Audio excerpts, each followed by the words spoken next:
Good last count, Carla. I want to welcome this bill from my colleague, Deputy Pearse Doherty. Unfortunately, in recent years, it's become very clear that the voluntary code of practice for financial institutions and banks are not worth the paper it's written on.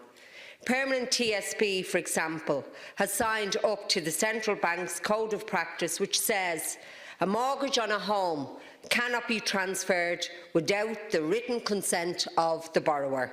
Yet, Permanent TSB sold thousands of home loans to vulture funds and third parties. And the families who had these loans were paying back the money owed. They had agreements in place. They were doing everything they were supposed to do. Yet, Permanent TSB was happy to sell these off to vulture funds. That is an absolute disgrace. It's quite telling that many of whom were bailed out by the taxpayer because of their gross mismanagement and the banking crisis are now turning on those doing their best to repay their loans. I would have thought that after the disaster that the banks caused in this state, that the government would have stepped in and tightened up regulations on these kinds of issues.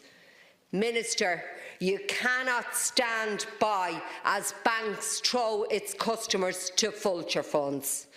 This legislation is just one example of what you should have done. The reality is that most vulture funds have no interest in working with the borrower to restructure or renegotiate their loans.